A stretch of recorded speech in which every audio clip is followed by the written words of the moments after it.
बिस्मिल्लाहिर्रहमानिर्रहीम अस्सलाम वालेकुम। उम्मीद करता कि तुसीं सारे वीर वीडियो देखने वाले अल्लाह के फजलो करम नाल ठीक ठाक होवोगे। अज की वीडियो लैके मैं तुहाडी खिदमत विच हाज़िर होया। अज की वीडियो अपनी इंशाअल्लाह बहुत ही ज़बरदस्त बनने वाली है।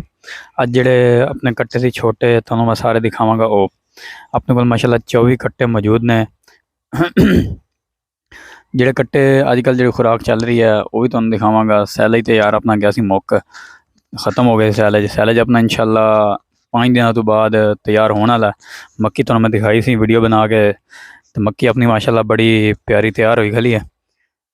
कट्टे जिहड़े अपने छोटे तो उन्हां दा ज़रा देखो। कट्टे जिहड़े सी छोटे वो असीं जिहड़े मोटे कट्टे सी वो एक साइड ते कर दित्ते ने। ठीक है जी, आ मोटे कट्टे ने।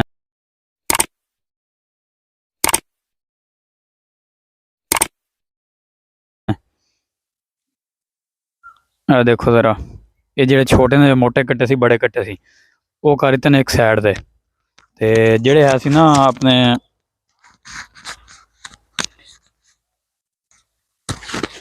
ਜਿਹੜੇ ਆਪਣੇ ਛੋਟੇ ਖਾਨੇ ਦੇ ਵਿੱਚ ਛੋੜੇ ਅਸੀਂ ਜਿਨ੍ਹਾਂ ਨੂੰ ਪਾਲਿਆ ਅਸੀਂ ਚਾਰੇ ਤੇ ਇਕੱਲੇ ਤੇ ਉਹਨਾਂ ਨੂੰ ਸੈਲੇਜ ਵਗੈਰਾ ਨਹੀਂ ਸੀ ਪਾਇਆ, ਉਹਨਾਂ ਨੂੰ ਵੰਡਾ ਵਗੈਰਾ ਨਹੀਂ ਸੀ ਪਾਉਂਦੇ, ਉਹ ਕਰ ਦਿੱਤੇ ਨੇ ਪਰਲੇ ਖਾਨੇ 'ਚ। ਠੀਕ ਆ, ਉਹ ਜਿੱਥੇ ਕੱਕਾ ਇਕੱਠਾ ਖੜਾ ਇਹਨਾਂ ਦੇ ਨਾਲ ਕਰ ਦਿੱਤੇ ਨੇ। ਉਹ ਜਿਹੜੇ ਉਸ ਖਾਨੇ 'ਚ ਮੋਟਾ ਕੱਟਾ ਸੀ ਉਹ ਇੱਧਰ ਕਰ ਦਿੱਤਾ ਨੇ। ਉਸ ਖਾਨੇ 'ਚ ਮੋਟਾ ਕੱਟਾ ਇੱਧਰ ਕਰਕੇ ਤੇ ਇਹਨਾਂ ਦੀ ਹੁਣ ਅਲਹਮਦੁਲਿਲਾ ਬਕਾਇਦਾ ਫੀਡ ਸ਼ੁਰੂ ਕਰ ਦਿੱਤੀ ਹੈ।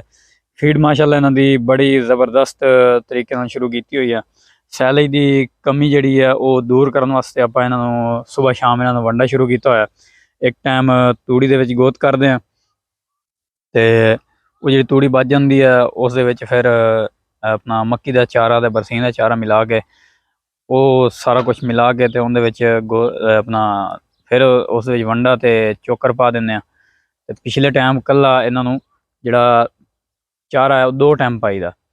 ਜਿੱਥੇ ਚਾਰਾ ਅੱਗੇ ਇੱਕ ਟਾਈਮ ਪੈਂਦਾ ਸੀ ਉੱਥੇ 2 ਟਾਈਮ ਚਾਰਾ ਪਾਈਦਾ ਪਿਛਲੇ ਟਾਈਮ ਤੇ। ਇੱਕ ਵਾਰੀ ਅਸਰ ਦੀ ਅਜ਼ਾਨ ਆਉਂਦੀ ਹੈ, ਅਸਰ ਦੀ ਅਜ਼ਾਨ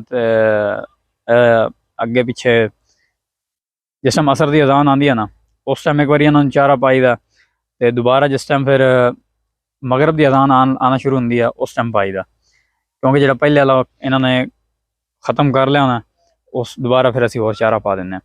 तो माशाअल्लाह इन्हां दी काफ़ी अच्छी रूटीन जा रही है। अज तुसीं तारीख याद कर लो, अज 6 तारीख है 5वें महीने की। तो आप इंशाअल्लाह इन्हां नूं बड़ी जल्दी जिहड़ा ना तैयार करके दिखाना तुहानूं भरावां नूं दिखावांगे, दसांगे, चैलेंज करके दसांगे कि असी आ कट्टा जिहड़ा साडे कोल असी गर्मियों दे विच 4 महीने रख के, सर्दियों दे विच 3 महीने ते गर्मियों दे विच 4 महीने रख के असी इहदी ग्रोथ की है।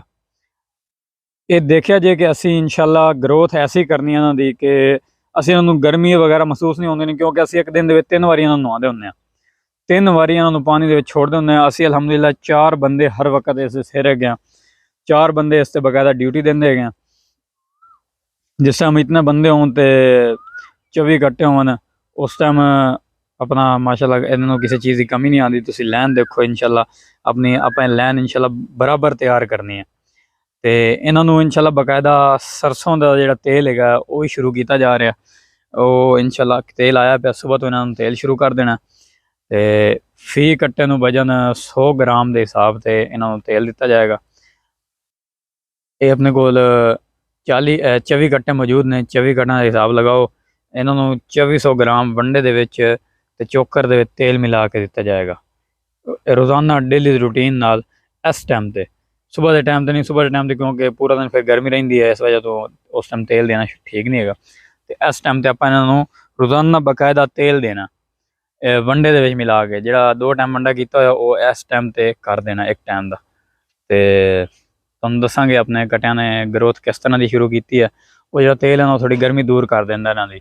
तो फिर इन्हां नूं नहाना जिहड़ा ना बड़ी अच्छे तरीके नाल इन्हां नूं नहाउण दा निज़ाम बनाया होया। वो देखिया भी होगा तुसीं, जिहड़ा अपने तलाब वगैरह बने होया उस विच इन्हां छोड़ देंदे, आराम करदे ने, मौज मस्ती करदे ने। ते लैन तुसीं अपनी माशाअल्लाह देख लई है कि किस तरह आराम सकून नाल खा पी रहे हैं, क्योंकि असीं चारा ही इस तरह का पाने कि आराम सकून नाल खांदे पींदे ने, मौज मस्ती करदे ने सारा कुछ। ते तुसें भाइयों वास्ते, तुसें भाइयों नूं अपील है कि साडे इस फार्म वास्ते दुआ करिया करो कि अल्लाह सानू इस दे विच जल्दी तो जल्दी और ज़्यादा तो ज़्यादा कामयाबी देवे। ते साड़ी तरफों तुहानूं भाइयों नूं भी दुआ है ਕਿ ਅੱਲਾਹ ਪਾਕ ਤੁਹਾਨੂੰ ਵੀ ਹਿੰਮਤ ਔਰ ਤੌਫੀਕ ਦੇਵੇ ਇਸ ਤਰ੍ਹਾਂ ਦਾ ਕਾਰੋਬਾਰ, ਹੱਕ ਲਾਲ ਦਾ ਕਾਰੋਬਾਰ ਕਰਨ ਦੀ ਔਰ ਪ੍ਰੋਫਿਟੇਬਲ ਕਾਰੋਬਾਰ ਕਰਨ ਦੀ। ਇਸ ਦੇ ਵਿੱਚ ਅਲਹਮਦੁਲਿਲਾ ਬਹੁਤ ਪ੍ਰੋਫਿਟ ਹੈਗੀ ਹੈ, ਬਹੁਤ ਪ੍ਰੋਫਿਟ ਹੈਗੀ ਹੈ। ਫੀ ਕੱਟਾ 3 ਮਹੀਨਿਆਂ ਦੇ ਵਿੱਚ, 3.5 ਮਹੀਨਿਆਂ ਦੇ ਵਿੱਚ 25,000 ਤੋਂ ਲੈ ਕੇ 30,000 ਰੁਪਏ ਤੇ ਛੋੜ ਜਾਂਦਾ ਆਪਣਾ ਖਰਚਾ ਕੱਢ ਕੇ, ਜਿਹੜਾ ਤੁਹਾਨੂੰ ਭਾਈਆਂ ਨੂੰ ਦਿਖਾ ਰਹੇ ਹਾਂ ਆਪਣਾ। ਇਨਸ਼ਾਅੱਲਾ ਆਪਾਂ ਗਰਮੀ ਦੇ ਵਿੱਚ ਹੀ ਇਸ ਦਾ ਮੁਕਾਬਲਾ, ਗਰਮੀ ਦਾ ਮੁਕਾਬਲਾ ਕਰਕੇ ਤੇ ਇਸ ਦੇ ਵਿੱਚੋਂ ਪ੍ਰੋਫਿਟ ਕੱਢਣੀ ਹੈ। ਤੇ ਠੀਕ ਹੈ, ਕਰਦੇ ਹਾਂ ਯਾਰ ਇੱਥੇ ਵੀਡੀਓ ਦੀ ਐਂਡ, ਮਿਲਦੇ ਇਨਸ਼ਾਅੱਲਾ ਅਗਲੀ ਵੀਡੀਓ ਦੇ ਵਿੱਚ।